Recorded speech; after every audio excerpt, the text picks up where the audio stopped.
Maxence Eckart, bonjour. Je ne vous appellerai pas Maître Eckart, évidemment. On vous l'a déjà fait. Ça n'a rien à voir. On me l'a déjà fait. Ça c'est pas la même orthographe. Voilà, c'est pas la... Donc je précise l'orthographe de votre nom. Maxence, là tout le monde a compris. Et Eckart, c'est H-E-C-Q-U-A-R-D.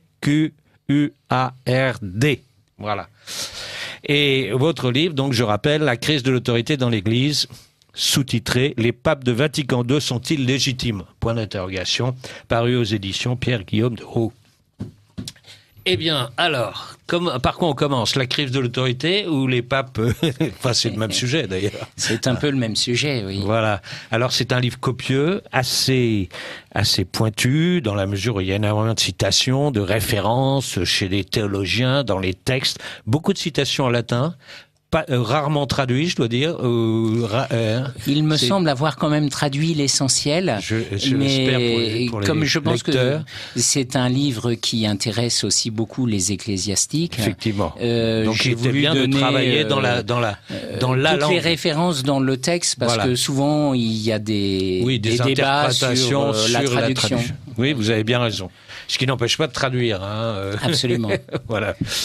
Alors, bien écoutez, je vous laisse un peu, non pas diriger l'émission, j'en garde les rênes, mais nous choisir un peu. Évidemment, nous n'allons pas approfondir tous les chapitres, mais alors, je sais pas. Par exemple, je repère moi quelques interrogations personnelles. La position de la fraternité mène donc à une doctrine dangereuse, voire hétérodoxe. Vous écrivez. Fraternité Saint-Pédis, précisons. Oui, la fraternité Saint-Pédis. Alors enfin, moi, ma réflexion, dans la marge, j'ai mis « À la mort d'un pape, l'Église demeure, elle existe jusqu'à l'élection d'un nouveau pape. » Et c'est contrairement à un roi. Si vous voulez, quand un roi meurt, et le roi est mort, vive le roi. Hein. Tu seras d'accord. Le mort saisit le vif. Voilà, ça c'est notarial, le mort saisit le vif. Mais là, le mort saisit le vif, mais en attendant, l'Église existe toujours.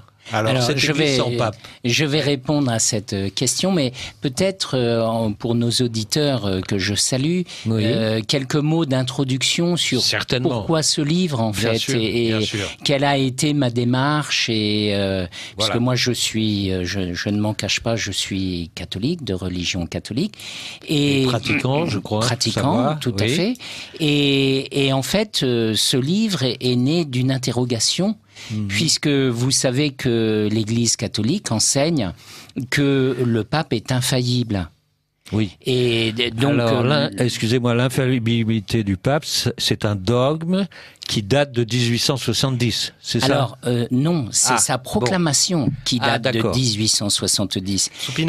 Sous Pie IX. Mais cette vérité a toujours été enseignée dans l'Église. Simplement, elle n'avait pas été formalisée sous la forme de canon d'un concile écuménique, comme ça a été le cas. Mais en réalité, dès les débuts de l'Église, les papes se sont défendus en disant qu'ils étaient les héritiers de Saint-Pierre, qu'ils représentaient Saint-Pierre, et donc que la parole de l'Évangile qui explique que l'Église repose sur Pierre, c'est-à-dire sur une personne physique, hein, c'est quand même... Et il faut être Dieu pour inventer quelque chose comme cela. Et en fait, le pape est le vicaire du Christ, c'est-à-dire il est son représentant. Et donc, il doit guider le troupeau. Un peu comme le roi était jadis représentant de Dieu sur terre aussi. Pas tout à fait. Le roi est le père de la nation. Il est le père du peuple. Mais là, il est le représentant de Dieu et il est censé guider Dieu. Et c'est donc une personne en chair et en os, puisque l'Église, je vous le rappelle, c'est la société des gens qui ont la foi. C'est la définition de l'Église. C'est d'ailleurs la définition qui est reprise par le Concile Vatican I. Et alors, donc, de tout temps... Alors, Concile Vatican I... c'est 1870, c'est sous Pie IX. Celui, justement, qui a déclaré ce dogme. Alors, de tout temps, les hérésiarques, c'est-à-dire les gens qui s'attaquent à la foi, et donc qui s'attaque à la constitution de l'Église, en même temps qu'il portait des coups contre les dogmes de la foi, eh bien, attaquait l'autorité du pape. Oui. Et donc, de tout temps, les papes, non seulement rétablissaient les choses concernant la foi, mais ils disaient, et vous savez, nous sommes dépositaires de l'autorité du Christ, et nous ne pouvons pas nous tromper, et nous ne nous sommes jamais trompés. Vous voyez, vous avez le pape Saint Hormisdas, qui est au 5e siècle, et qui se battait contre des hérésies grecques. Eh bien, il explique, et lorsque des évêques veulent rentrer dans la communion de l'Église catholique, il leur demande de signer un texte où il est déclaré que le siège de Pierre est sans tache. Il ne s'est jamais trompé. Et cette vérité a été reprise à toutes les époques. Alors évidemment, la crise du protestantisme a remis en cause l'autorité papale, et donc il y a eu une assez grosse production, je dirais, de textes de papes et de théologiens, on va certainement y revenir, sur cette question de la force de l'enseignement du pape. Oui. Et puis après le protestantisme, il ne faut pas l'oublier, il y a eu le gallicanisme. Et oui. Le gallicanisme, l'Église de France, nous sommes français, nous aimons beaucoup notre pays, mais il faut reconnaître que nos ancêtres ont un peu dévié dans leur appréciation de l'autorité de l'Église, et quelque part le grand Louis XIV a soutenu ce mouvement, si vous voulez, d'un peu d'indépendance de l'Église de France par rapport à l'Église de Rome. Mais enfin, d'un autre côté, il a par exemple combattu le jansénisme. Absolument, non, mais il n'y a pas de doute sur leur catholicité. Mais les dominicains appelaient ça la dérogation, non, de déroger. Oui, c'est ça. Enfin, il y a des tas de. On va pas faire trop de vocabulaire parce qu'on n'a pas trop de temps. Mais je rappelle cela parce que il faut bien voir que les grands opposants au dogme de l'infaillibilité pontificale sous Vatican I et Pie IX, ce sont les gallicans. Ce sont les évêques de France qui s'y opposent. Alors, qu'est-ce que dit Vatican I ? Eh bien, Vatican I nous dit que le pape, lorsqu'il enseigne, lorsqu'il définit quelque chose en matière de foi ou de mœurs, ne peut pas se tromper, tout simplement. Parce que s'il se trompait, les fidèles se tromperaient avec lui, et donc, entraîné dans l'erreur, il ne pourrait pas se sauver. Voilà ce dogme de l'infaillibilité pontificale. Alors, si on croit cela parce qu'on est catholique, depuis 50 ans, on constate que les papes, en tout cas ceux qui sont assis sur le siège de Pierre, disent des choses qui sont l'inverse, qui contredisent en quelque sorte ce qu'ont dit leurs prédécesseurs. Et sur des tas de points, des points dogmatiques, les relations avec les autres religions, ou des points de mœurs. Vous voyez, très récemment, il y a eu beaucoup de... Alors, petite remarque sur l'infaillibilité, encore. L'infaillibilité n'a pas un champ complet d'action, enfin, en quelque sorte. C'est pas tout ce que fait, tout ce que dit le pape. Ah bah bien sûr. Il y a des domaines où il n'est pas infaillible. Où il n'est pas infaillible. On est d'accord. Ah mais bien évidemment, lorsque le pape ne définit pas quelque chose en matière de foi ou de mœurs, par exemple, lorsqu'il nomme un évêque... de foi et de mœurs, et ex cathedra surtout. Et ex cathedra, voilà. mais... Quand il est dans un avion, par exemple. Alors, non, mais quand il est dans un avion, il peut être infaillible s'il définit quelque chose. Mais il est évident que quand il nomme une personne physique sur un siège, il peut se tromper, avoir été mal informé. Justement, sur là, les qualités de cet homme. Il vient de nommer 10 cardinaux, là. Voilà, mais il y a des nominations en permanence. Mais lorsqu'il prend des dispositions particulières, eh bien, quelque part, il n'est pas infaillible. Des dispositions de gouvernement, toutes les décisions que les papes ont toujours prises pendant l'histoire de l'Église n'ont pas été... vous voyez, on distingue, les théologiens distinguent l'infaillibilité de l'impeccabilité. L'impeccabilité, c'est le fait de ne pas pouvoir faire de péché. Et les papes ne sont pas dotés du charisme de l'impeccabilité. Ils peuvent faire des fautes. Malheureusement, quelques papes, beaucoup moins que ce qu'on dit, mais quelques papes ont commis des fautes, et ça semble incontestable, des péchés contre les mœurs, ou des choses comme ça. Mais par contre, aucun pape...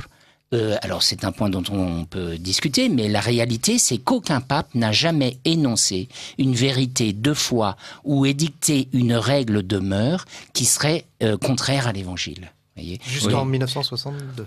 Alors, jusqu'à Vatican II. Mon interrogation et l'origine de ce livre, c'est de dire, mais si un pape arrive en disant l'inverse de ce qu'ont défini ses prédécesseurs, c'est depuis 1950 ans. Oui, mais même depuis, oui, ça pourrait être. S'il y a une contradiction entre deux papes, c'est qu'il y a un problème. C'est qu'il y a une contradiction. Bien sûr. Et donc le livre est né de cette interrogation. Or, il y a eu diverses réponses qui ont été apportées depuis 50 ans par les théologiens sur cette question. Vous évoquiez les questions, les réponses de la Fraternité Saint-Pédis, on peut les aborder maintenant. Ils ont des réponses et c'est toutes ces réponses que j'ai voulu étudier en détail pour savoir quelles étaient celles qui me semblaient raisonnables et celles qui me semblaient contradictoires. Voyez. Alors je voulais tout de même...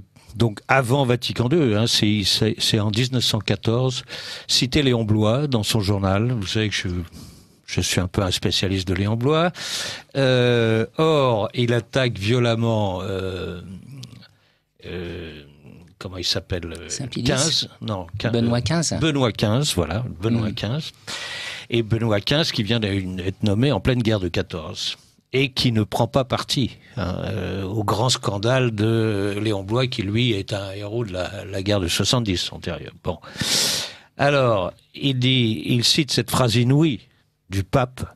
Pour ceux qui voient leur patrie occupée par l'ennemi, nous comprenons fort bien combien il doit être dur de se trouver soumis au joug de l'étranger. Mais nous ne voudrions pas que le désir ardent de recouvrer leur indépendance les amenât à entraver le maintien de l'ordre public. Moi, je trouve ça d'une actualité absolument prodigieuse. Oui, c'est si clair. on considère. Là, à l'époque, c'était les Allemands. Bon, maintenant, on est autrement occupé, avec une violence invraisemblable. Bon. Et la réponse de Bloy, c'est de dire, ainsi donc, le pillage effréné, la destruction sauvage, le viol des femmes, hein, les massacres, la torture des vieillards et des enfants, tout cela est l'ordre public, l'ordre allemand, et il convient de le respecter. Paraphrasant le pape. Et un peu plus loin, et j'en aurai fini, il dit toujours sur la même sur ce fait que Benoît XV ne prend pas position et dit tout le monde il est bon, tout le monde est gentil, il faut que la paix intervienne et il n'en dit pas plus. Et ça me rappelle un peu le pape d'aujourd'hui qui dit qui suis-je pour juger. Vous voyez, c'est un peu ça. Bon. Et alors, le voilà votre pape. Il cite quelqu'un qui le critique. Le voilà votre pape. Il est neutre, c'est-à-dire avec le plus fort. Que répondre à ces misérables? Je crois que le démon ne pourrait pas susciter un hérésiarque aussi funeste que ce pontife. Voilà. Alors, et là, c'était avant Vatican voilà. II. Mais voilà. Après, il y a des questions de fait. Moi, je me prononce pas sur cette situation. Je n'en connais pas le contexte. Et auparavant, il y a eu aussi les papes d'Avignon, par exemple. Oui, mais etc. L'histoire de l'Église est faite de difficultés. D'horreur, je ne sais pas, parce que les Borgia, par exemple, c'était pas très. Oui, mais vous savez, on a beaucoup exagéré sur ces questions-là, parce que même si peut-être que Alexandre VI n'était pas un parangon de vertu, mais quand on dit il a eu des enfants, on oublie de dire qu'il a eu des enfants avant d'être nommé évêque et pape. Oui. C'est quand même une chose de base qu'il faut dire. Ouais. Vous voyez, donc et à l'époque l'Église avait des difficultés et ce genre de choses. Je crois que on va pas faire ici, enfin ça nous éloignerait le procès de l'Église. L'Église, là encore, c'est dans l'Évangile. Tout est dans l'Évangile. Notre Seigneur nous dit le bon grain est mêlé avec l'ivraie. Et tous les pères de l'Église interprètent cette parole et expliquent que l'ivraie, c'est le péché et c'est l'hérésie. Et notre Seigneur nous dit attendez la fin de la moisson pour faire les comptes. C'est le sens du jugement dernier. Bien sûr. Mais aujourd'hui, je pense que notre monde qui a voulu se passer de l'Église, eh bien notre monde est le plus cruel qui n'ait jamais eu dans l'histoire des hommes. Vous voyez, c'est le monde où on tue les enfants dans le sein de leur mère, c'est le monde où on envoie nos anciens mourir dans des maisons de retraite. Oui. Et où maintenant, là, il va passer dans la loi qu'on va les supprimer. Pas seulement nos anciens d'ailleurs, puisqu'il y a Vincent Lambert qui n'est pas nos anciens ou nos malades, vous voyez. Ce monde, nos handicapés, voilà. Ce monde est affreusement cruel. Eh bien, c'est un monde où il n'y a plus l'Église, et je pense qu'il faisait bien meilleur de vivre dans un monde chrétien. Ça nous éloigne peut-être de notre sujet, mais je crois qu'il faut le dire. L'utilité n'était pas qu'économique. Absolument. Alors, donc voilà, j'ai étudié les diverses réponses qui ont été apportées à cette contradiction. Comment se fait-il que les papes, depuis Vatican II, disent l'inverse de ce que ont dit leurs prédécesseurs? Alors en fait, il y a eu 3 réponses à ça. Oui. La première réponse... que je cite en premier, parce qu'on va l'évacuer rapidement, c'est celle de ceux qui reconnaissent toujours et adhèrent entièrement aux enseignements des papes de Vatican II.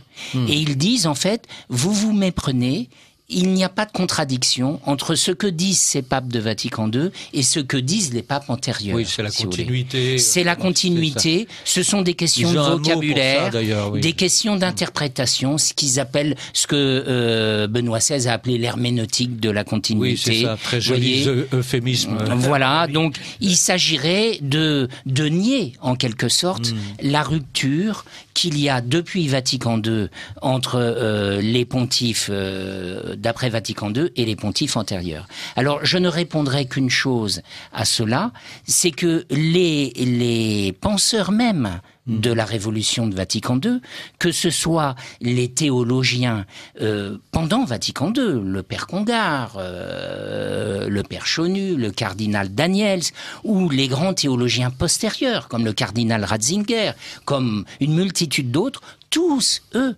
proclament qu'il y a une rupture à Vatican II. Et je dirais que lorsqu'on lit les textes même de Vatican II, c'est écrit... Même Ratzinger. Même Ratzinger, il a écrit dans ses principes de théologie, c'est écrit noir sur blanc. Il dit, mais Vatican II, c'est une révolution. C'est une tentative de réconcilier le monde et l'Église. C'est-à-dire... l'Église avec le monde. C'est les fondements philosophiques de la papauté moderne. Et c'est ce qu'on pourrait dire, si vous voulez. Et se tourner vers l'homme et par là même de tourner le dos à Dieu.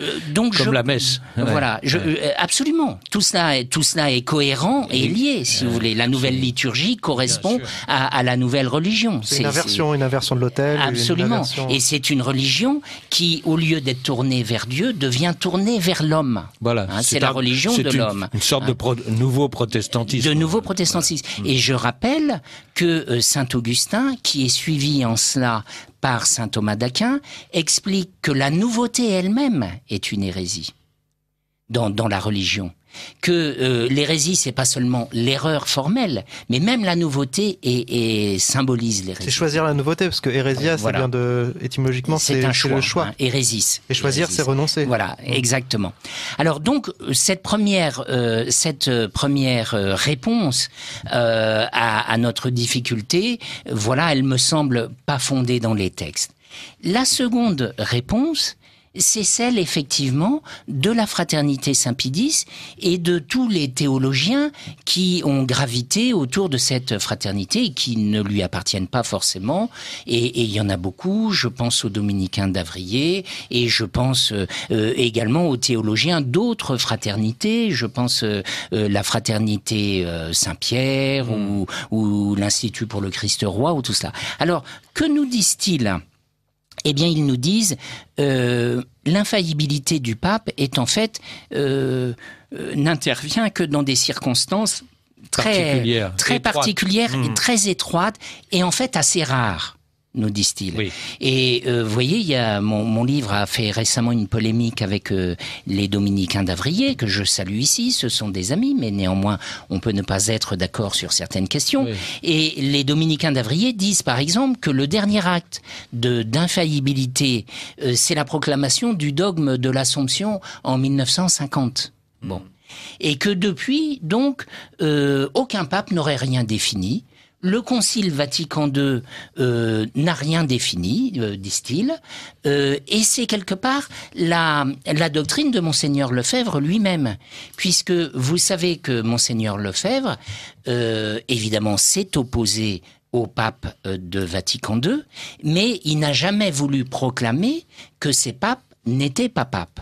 Oui. Et disait-il, mais ce concile Vatican II n'est qu'un concile pastoral. Oui. Et étant pastoral, en quelque sorte, il ne nous oblige pas. C'est quelque part une réunion d'évêques pour organiser la propagande de la foi, mais ça ne définit rien, ça ne donne aucune règle. Oui. Bon. Et il a répété ça à satiété, quasiment jusqu'à sa mort. Ce qui ne l'a pas empêché de critiquer violemment toutes ces institutions et toutes ces pratiques. Il a rejeté. Et la fraternité continue à le faire. Et la fraternité continue à le faire, et avec raison. Voilà. Et alors... Le problème, si vous voulez, moi, arrivé là, je me pose une grosse question, c'est... Que faire d'autre? C'est-à-dire que, à partir du moment où vous êtes sédévacantiste, vous considérez que le pape n'est plus le pape, bon, c'est clair, parce que il n'est pas dans la ligne de ses prédécesseurs, pour des questions fondamentales. Et donc, il n'est plus le pape. Bon, mais malheureusement, il n'y a pas ce qu'on appelle chez les Américains de procédure d'impeachment. Il n'y a pas de procédure pour dégommer le pape, puisqu'il est chef dans son église, et c'est lui qui définit toutes les choses. Donc, on a quand même dégommé Benoît XVI. Oui, mais c'est pas nous. Oui, quand je dis on. Enfin, c'est pas nous. Et puis Benoît XVI était très hétérodoxe. Benoît XVI est l'un des promoteurs de Vatican II. Il adhère à toutes les hérésies. Bien sûr. Mais je dirais que celui qu'on a aujourd'hui est encore pire. Mais justement, donc ce n'est pas nous qui avons dégommé. Et on ne peut pas dégommer. Celui qui est là, par exemple.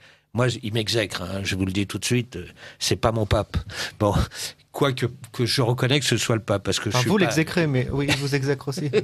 Il m'exècre sûrement, mais je ne le sais pas. En tout cas, il ne répond pas aux lettres qu'on lui envoie, au doubia, comme on dit. Mais non, mais il est terrible. On va le voir tout à l'heure quand on appellera Bernard Gantois. Sa lettre ouverte au pape François, ce n'est qu'un premier message d'ailleurs, mais il va en faire une deuxième, et c'est épouvantable. Et tous les jours, il fait une nouvelle bourde, ce pape.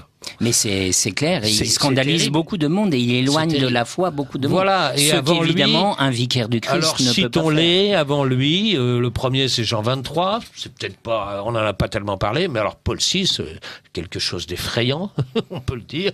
Bon, Jean-Paul Ier. 33 jours, ça va encore. Il n'a pas eu le temps de faire grand-chose. Symbolique, 33 jours. Voilà, c'est symbolique. Et puis ensuite, il y a Jean-Paul II. Alors Jean-Paul II, il y a du bien et du mauvais. Bon, Jean-Paul II, la grande vedette, l'anticommuniste, etc., c'est formidable. Mais enfin, n'empêche qu'il c'est dans l'œcuménisme effrayant. Enfin bon, il s'agenouille devant les pratiques les pires. Ensuite, Benoît XVI, c'est pas très brillant non plus. Mais alors là, François Ier, c'est effrayant. Je parle pas du. Mais justement, je voudrais répondre à votre question. Vous me dites, mais qu'est-ce qu'on fait? Voilà. Et si vous ne reconnaissez pas ces papes, il n'y a pas de solution. Je vous renvoie le même argument. Ceux comme la fraternité Saint-Pédis qui sont des excellents prêtres, je ne veux pas jeter le discrédit sur eux. Eux reconnaissent ces papes. Que font-ils? Ils sont dans les mêmes difficultés que ceux qui ne le reconnaissent pas. Oui. D'ailleurs, dans la pratique, la fraternité Saint-Pédis agit exactement comme les sédévacantistes, puisqu'elle ne leur obéit en rien. Oui. Elle ne reconnaît pas leurs sacrements, elle ne les pratique pas, elle ne reconnaît pas leurs encycliques, elle ne fait que les critiquer. Ouais. La seule différence... Mais elles ne peuvent pas dégommer le pape, c'est ça. Mais personne ne peut dégommer le pape. Ouais. Sinon la fondation d'une église avec un nouveau pape. Pas du tout. Il ne s'agit pas de fonder une église. Oui. L'église est la société de ceux qui ont la foi catholique. Bon. C'est un fait. Et cette église, elle est visible puisque vous et moi, nous avons encore la foi catholique. Donc cette église est visible. L'enseignement de tous les théologiens, notamment de l'époque du protestantisme, je songe non seulement aux théologiens mais au pape de cette époque, c'est-à-dire le pape Paul IV, qui a fait une bulle entière sur cette question, et Saint Robert Bellarmin explique qu'un hérétique perd sa fonction automatiquement, ipso facto, quand il est hérétique manifeste. D'accord, mais... Alors vous me dites, mais on est dans une impasse. Oui, je vous dis que nous sommes dans une impasse. Puisqu'il perd sa fonction, mais il la garde. Vous voyez, c'est ça qui est un peu... Mais ça, tous les théologiens le étrange. savaient. Tous les théologiens le savaient, ils le disaient. Nous sommes, l'Église est dans une grande difficulté. Voilà. Et c'est pourquoi... Moi, je rapprocherais ça un peu à notre président de la République, par exemple, qui a été élu avec une minorité d'électeurs, hein, comme aujourd'hui dans la démocratie. Et tout le monde est contre, on défile dans la rue, etc. Mais on peut rien faire. C'est-à-dire qu'il sera là pour le restant des 5 ans, machin, peut-être réélu. Mais c'est tellement blindé, si vous voulez, l'élection, les choses. Et alors le pape, c'est pire, parce qu'il est élu par des gens qu'il a nommés lui-même. Mais c'est une histoire surnaturelle. Voilà. C'est une histoire surnaturelle, l'histoire de l'Église. Que fait le Saint-Esprit? Eh bien, le Saint-Esprit, il fait le bien des hommes. Et cette crise de l'Église affreuse, un tiers de mon livre consiste à montrer que cette crise de l'autorité dans laquelle nous sommes, elle est prophétisée dans la Bible elle-même, à de nombreux endroits. Oui. Et par des apparitions de la Salette, de Fatima. Oui, mais ça, qui ont une grande valeur, mais qui sont des apparitions privées. Oui. Mais ce que je veux dire, c'est que dans le livre de Daniel, dans Saint Paul, dans l'Apocalypse, cette crise de l'Église que nous vivons, cette crise de la foi, cette autorité défaillante est décrite. Et les pères de l'Église nous commandent ce fait-là. Et on sait qu'à la fin, Dieu gagne évidemment.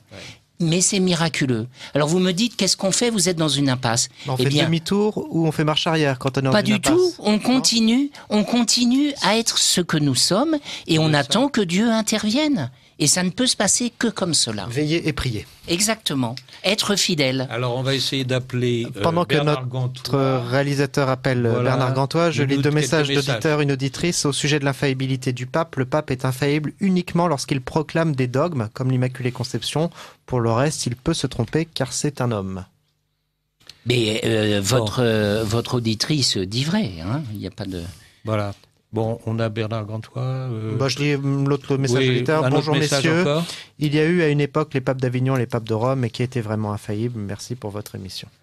Merci à cet auditeur ou auditrice. Donc Bernard Gantois, vous êtes là dans votre lointaine Bretagne. Bonjour et bonjour à tous les auditeurs. Très bien. Vous avez pu entendre le début de l'émission? J'ai entendu. Très bien. J'attaquerai rapidement le sujet en disant qu'il est quand même difficile de parler de Vatican II sans avoir lu au préalable le livre d'Henri Barbier sur le réseau Rampolla qui explique parfaitement les origines, même lointaines, de ce qui s'est passé à Vatican II, qui n'est pas du tout l'effet du hasard. Oui. Mais je crois que Monsieur Gantois a tout à fait raison de dire qu'il y a des causes lointaines, mais moi, la thèse que je défends et qui est que les papes de Vatican II ne sont pas légitimes est tellement forte, tellement controversée, que je ne veux me reposer que sur des éléments incontestables. Or, le réseau Rampolla, ce sont des éléments de fait. Ils ont très probablement, il a existé, ce réseau, et ce sont des questions très intéressantes. Mais moi, je me fonde que sur les textes théologiques, si vous voulez, hein. Telle est mon approche. Elles ne sont pas contradictoires de la vôtre, si j'ose dire. Non, mais la théologie et l'histoire peuvent se compléter pour aboutir au résultat qu'est Vatican II. Absolument. Et donc, en ce qui concerne le pape François... Oui, parce que parlons de votre lettre ouverte au pape François. Extrêmement poli et aimable, mais quand même assez clair sur 2 sujets. Assez rude, il me semble. Disons clair. Oui, clair et rude, mais pourquoi pas. Sur 2 sujets essentiels qui étaient ce sur quoi il s'était agité, dirons-nous, à l'époque de fin 2017, puisque cette lettre date de fin 2017. Oui. Le premier sujet, c'est l'écologie. Ah oui. Alors l'écologie, chacun peut avoir son avis, mais il y a quelque chose que je ne tolère pas. Monsieur Eckart parlait tout à l'heure... Et c'était Laudato Si, c'était ça. Du caractère pécamineux éventuel, ou du caractère impossible de la pécaminosité des papes. Je crois que le mensonge étant un péché, le pape, dans son encyclique Laudato Si, qui, Dieu merci, ne traite pas d'un sujet de foi, donc n'est pas quoique l'écologie c'est un sujet de foi. Et puis il y a des relents panthéistes dans cette encyclique. Exactement. Et quand il écrit par exemple que de nombreuses études scientifiques signalent que la plus grande partie du réchauffement global des dernières décennies est due à la grande concentration de gaz à effet de serre émis à cause de l'activité humaine, soit il est très mal informé, parce que s'il était bien informé, il saurait qu'il y a autant d'études qui disent le contraire que d'études qui disent ce qu'il écrit. Oui, le GIEC en particulier. Donc, le GIEC, mais le GIEC n'est pas un organisme scientifique, c'est un organisme politique, comme tout le monde le sait. Oui. Et donc, être mal informé, c'est extrêmement gênant, mais mentir clairement, c'est encore pire. Et donc, je reproche vivement au pape François, du moins sur ce sujet précis dont j'ai le texte sous les yeux, d'avoir commis un mensonge. Donc là, c'est un péché clair, c'est inadmissible. Mais ça n'est qu'un détail. Oui, et aujourd'hui, d'ailleurs, vous connaissez le synode de l'Amazonie, là, qui se profile pour octobre. Oui, mais... Et c'est exactement dans le prolongement de ce que vous dites, puisqu'il parle d'une protection d'un écosystème essentiel. Vous voyez, ce genre de formule invraisemblable. Et vivre une culture de la rencontre, par exemple, des choses insensées, et un dialogue respectueux, un dialogue respectueux. Je suis proche du deuxième reproche que je fais au pape. Voilà, et constructif avec les autres religions et les autres entités politiques et sociales. Enfin bon, bref, alors, on est d'accord avec tout le monde. Ce que je lui fais, c'est dans Amoris Laetitia, bien sûr. Oui. Et donc, je pense que ce qu'il dit du mariage est dramatique parce que ses commentaires sur le mariage démolissent directement la parole du Christ.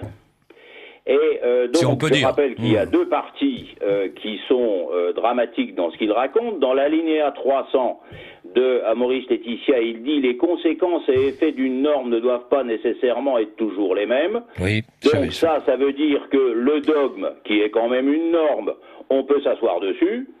Absolument. Il dit peu de temps après, à l'alinéa 307, que l'Église doit proposer l'idéal complet du mariage et que comprendre les situations exceptionnelles n'implique jamais d'occulter la lumière de l'idéal dans son intégralité. Alors, quelle est la définition d'un idéal ? Alors, je les ai mis dans le texte par Larousse et par Littré. Un idéal, c'est inaccessible. Donc, le pape dit clairement, enfin le pape François, celui d'aujourd'hui, dit clairement que la solution que propose le Christ dans ces institutions, et notamment pour le mariage, est un idéal, donc quelque chose d'inaccessible, sur lequel on peut s'asseoir, puisque les normes ne sont pas nécessairement toujours les mêmes. Je trouve que ça, c'est infiniment plus grave que le rideau de fumée que la presse a fait sur Amoris Laetitia, en ce qui concerne la communion des divorcés mariés. Oui. Parce que, bon, les divorcés mariés, c'est une chose, mais c'est infiniment moins grave que de démolir directement par une requête en tir direct la parole du Christ sur le mariage. Oui, je pense que vous avez, c'est Maxence Écart qui parle, votre commentaire est tout à fait pertinent.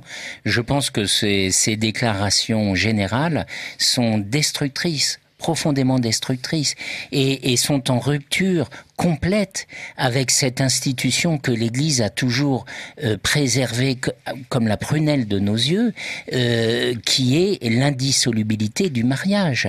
Et l'Église catholique est la seule institution au monde et dans l'histoire à avoir préservé cela.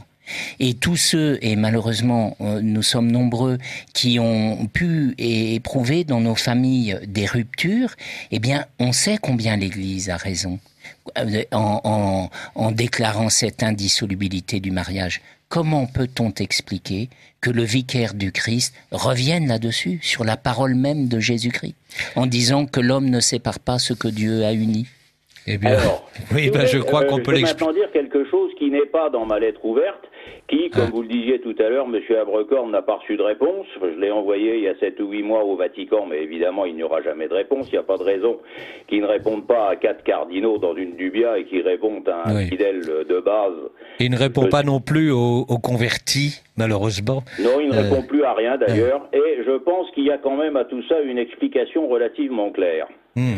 quand Jean-Jacques Rousseau a écrit le contrat social, il a expliqué dans le livre 4, chapitre 8, si mes souvenirs sont exacts, que la société contractuelle que l'État faisait régner sur des individus indépendants et totalement libres, qui avaient abandonné leur souveraineté au profit de l'État pour avoir la sécurité, que ce système ne pouvait fonctionner qu'avec une religion civile qui expliquerait donc aux citoyens que tout ça était très bien. Je pense que le pape voit le monde futur avec les États et les religions dans la même position par rapport au gouvernement mondial que les individus par rapport à l'État de Jean-Jacques Rousseau dans le contrat social. C'est-à-dire que le jour où le gouvernement mondial, dont le pape est probablement un partisan, pour ne pas dire plus, existera, il faudra bien qu'il y ait, dans le contrat que le gouvernement mondial obligera les nations et les religions à passer les unes avec les autres, il faudra bien que pour que tout ça fonctionne, qu'il y ait une religion générale qui permettra aux populations, alors, soit libres, soit transformées en esclaves, c'est une autre question, mais on pourra en parler, donc qui permettra aux populations de trouver ça très bien. Alors, il y a des gens qui trouvent que cette religion peut être, par exemple, la religion de Gaïa. Il y a des gens qui pensent que cette religion peut être le noachisme, qui est une religion dédiée à une certaine catégorie de population. Il y a des gens qui pensent que cette religion peut être plus ou moins du paganisme dont on voit ressortir en Europe un certain nombre d'éléments et dont effectivement le synode de l'Amazonie est un élément promoteur. Bref, le pape cherche dans son dialogue interreligieux que tout le monde prend à première vue comme une entreprise de pacification pour éviter les guerres de religion, c'est à mon avis pas du tout ça. Il s'agit de fusionner les religions dans un amalgame qui constituera la religion générale du futur mondialisme. Sauf que le catholicisme est la seule religion qui est obligée d'abandonner dans ce but-là son fondement essentiel. Son fondement essentiel qui est l'incarnation. Car aucune autre religion n'a ça dans ses dogmes.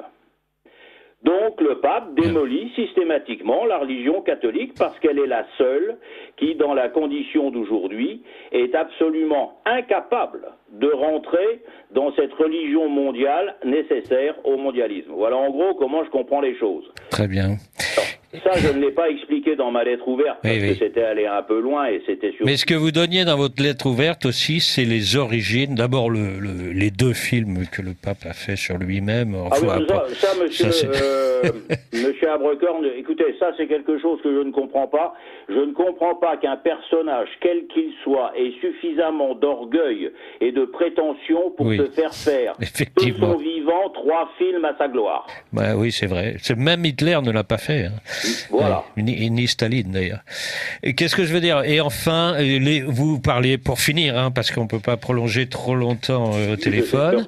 J'ai une pendule sous les yeux aussi. Très bien. Eh bien, oui, votre conclusion, vous l'avez fait à peu près, mais je voulais vous parler dans votre lettre ouverte les origines et la formation de ce pape qui en dit long finalement. Hein, c'est la théologie de la libération, etc. C'est un pape d'origine gauchiste, totalement gauchiste, disons-le. Il y a encore sorti quelques-unes qui sont relativement intéressantes sur l'inexistence personnelle du diable, par exemple. Oui, par exemple, oui. Il y a quelques jours. Oui. Ah, j'avais parlé de ça longuement avec l'abbé Pagès, qui a fait un livre là-dessus, d'ailleurs. Tout à fait. Et un fameux cardinal n'y croyait pas à l'enfer. Dans la religion mondiale. Enfin, il croyait à l'enfer, mais il pensait qu'il était vide. Voilà, c'est ça le truc. Tout à fait. Donc pas très dangereux, quoi, finalement. Voilà. Écoutez, Bernard Gantois, je vous remercie de cette intervention, de votre lointaine Bretagne, pas si lointaine que ça dans nos cœurs en tout cas. Et donc, je vous remercie de cette intervention et je vais rappeler, donc vous avez écrit « Lettre ouverte au pape François ». publié aux éditions de Chiré. Et puis je me permets de citer votre dernier livre, qui est Biographie du mensonge, paru aux éditions Via Romana. Oui, parce que le mensonge m'énerve autant quand il est proféré par les politiciens qui règnent dans le 6e ou le 5e arrondissement que quand il sort au Vatican sous la forme de Laudato Si. Très bien. Bernard Gantois, je vous remercie. Et puis, à très bientôt. Eh bien, merci beaucoup et à bientôt. Mais de rien. Au revoir. Au revoir à tous les auditeurs. Au revoir. Bien. Eh bien, nous retrouvons dans le studio, mais c'est bien parce que vous avez dialogué un peu. Alors, y a-t-il des choses, il nous reste un petit quart d'heure, y a-t-il des choses que vous auriez aimé, une question qu'on vous pose, des choses que vous n'avez pas dit, il y en a des tas, évidemment, je l'imagine, puisque le livre est important. Ce qu'on peut dire, c'est que ce livre a suscité plusieurs controverses et je pense que ça n'est pas fini. Oui. En particulier, vous m'avez envoyé la controverse d'un Cyril Dunot. Oui, alors Cyril Dunot est un professeur de l'université de Clermont-Ferrand qui a écrit une très longue critique. Qui a écrit une très longue critique. Donc le livre a compté pour lui. Voilà, il considère que mon livre est très très bien argumenté, mais qu'il a des défauts fondamentaux de raisonnement. Et il est avocat canonique et donc il m'attaque notamment sur le plan canonique. Sur des citations, sur des choses comme ça. Alors, j'ai répondu à Cyril Dunot, on trouve tout ça sur Internet.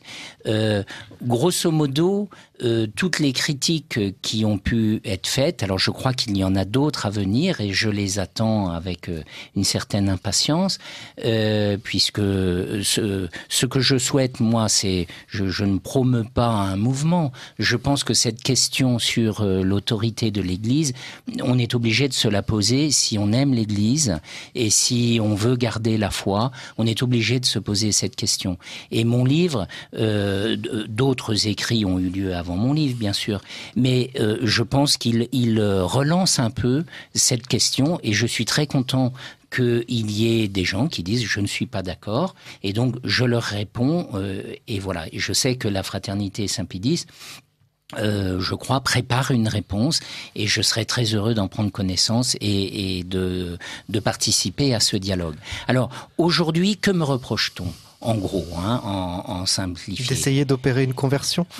Non, je pense que vous avez fait l'objection de dire ça ne mène nulle part, votre conclusion. La réponse, je l'ai donnée.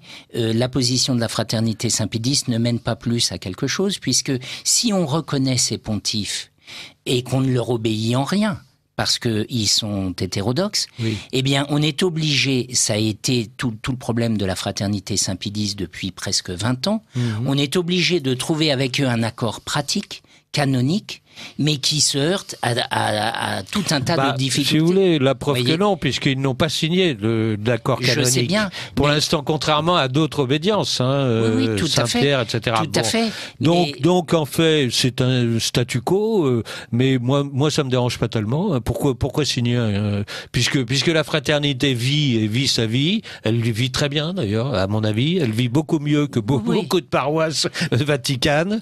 Donc, voilà. Continuons comme ça jusqu'au prochain pape, jusqu'au prochain concile, jusqu'à ce que l'Église nous rejoigne, s'améliore. Oui, mais je pense que sinon... c'est quand même un peu compliqué. D'accord. Mais sinon, qu'est-ce que vous faites ? Oui, il faut bien pratiquer notre religion. Donc vous allez la pratiquer. Dans tous les cas, il faut la pratiquer. Donc vous allez la pratiquer où ? Vous la pratiquez. À l'église du coin, Vatican II ? Pas du tout. Moi, je vais dans toutes les messes où les prêtres ont gardé la foi traditionnelle. Voilà. Vous voyez. Et donc fraternité ou pas fraternité ? Je vais aux messes de la Fraternité Saint-Pédis, bien entendu. Moi de même. Vous voyez. Oui. Et je vais également aux messes des CD vacantis, parce que je pense que dans le fond, tous ces prêtres sont amenés à se réconcilier, parce que la situation se dégrade. Vous le dites vous-même. Vous dites, le pape François est bien pire que le pape Benoît XVI. Et quelque part, vous avez raison. Parce que Benoît XVI a promu ce que je crois vraiment être une hérésie, c'est-à-dire l'écuménisme, la liberté religieuse, qui a été condamnée Jean-Paul II l'avait fait avant lui. Et Jean-Paul II l'avait fait avant lui. Mais il a fait cela. Mais il était dans... Les réunions d'Assise, c'est Jean-Paul II. Mais bien entendu. Bon, et ce sont des hérésies qui ont été formellement condamnées. Et on voit bien que le pape François passe une étape supplémentaire. Il attaque la morale familiale, c'est ce que nous venons de dire. Et il promeut désormais le panthéisme. Le panthéisme, c'est la négation du Dieu personnel. C'est un écolo-gauchiste. C'est affreux. Le panthéisme, c'est une question très importante, ça mériterait une émission. Le panthéisme, c'est l'hérésie moderne. Voyez, et c'est ce qui a été condamné à la fois à Vatican I, dans tous les canons dogmatiques de Vatican I, il vise le panthéisme. C'est ce que Saint Pie X a condamné dans le décret Lamentabili, et c'est ce que Pie XII a condamné dans Humanum Generis. Voyez, donc c'est très grave tout ça. Bon. Et d'autant plus qu'il a, c'est bien ce pape qui a sanctifié. Pratiquement tous les papes de Vatican II. Hein. Alors, ils s'auto-canonisent tous, voilà, c'est facile. Alors que jusque-là, il y avait très rarement des sanctifications de papes. Donc Pie XII a été le seul héroïque, à mon avis, qui n'a pas été sanctifié, d'ailleurs. Mais parce que l'Église voulait une sanction surnaturelle. Elle demandait de véritables miracles, et plusieurs.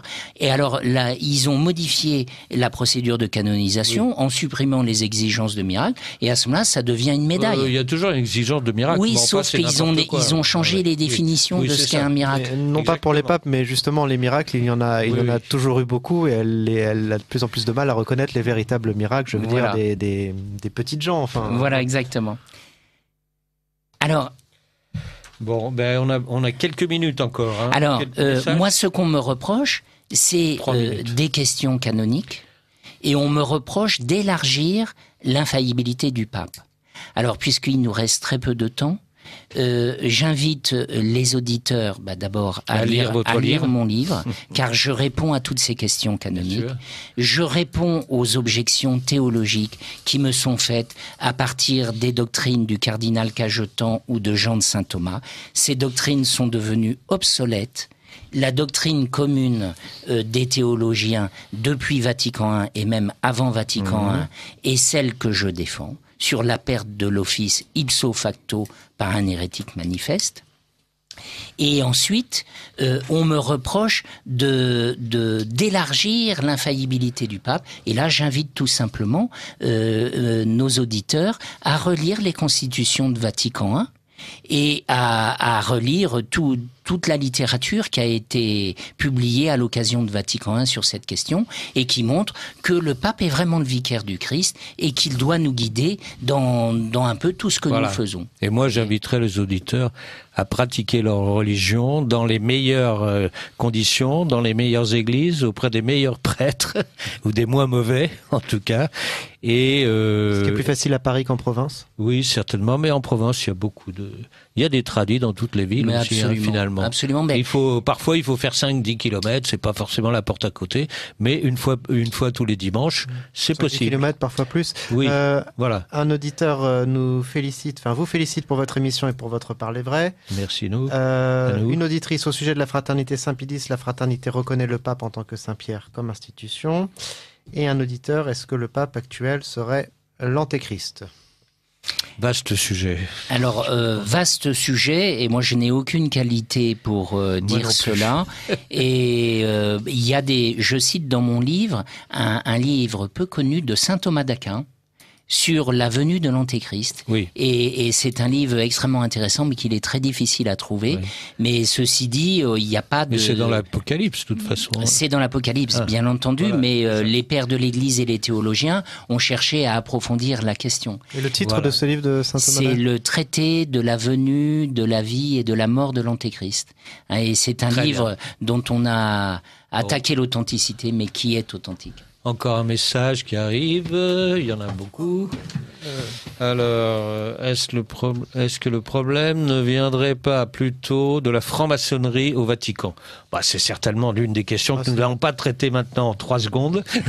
Au Vatican et ailleurs. Mais il est évident qu'on sait que, d'ailleurs, Benoît XVI l'avait lui-même dit, que la franc-maçonnerie est entrée au Vatican, tout le monde le sait. C'est ce que disait Monsieur Gantois. Il y a une cohérence et une logique dans ce mouvement qui vient de très loin. Exactement. Tout cela n'est pas arrivé par hasard. L'Antéchrist, la franc-maçonnerie. Et maintenant, c'est le Vatican qui rentre dans la franc-maçonnerie. La prochaine émission, je rappelle à nos auditeurs que la prochaine émission aura lieu le 3 octobre. Nous remercions Arnaud qui a réalisé l'émission. Absolument. Et Nora qui a pris les messages. Et nous rappelons les livres que nous avons évoqués. La crise de l'autorité dans l'Église par Maxence Écart, ici présent, paru aux éditions Pierre-Guillaume de Roux. Et puis La lettre ouverte au pape François de Bernard Gantois, paru aux éditions de Chiré, et son dernier livre, Biographie du mensonge, chez Via Romana. Je remercie tous les auditeurs et au 3 octobre. À bientôt.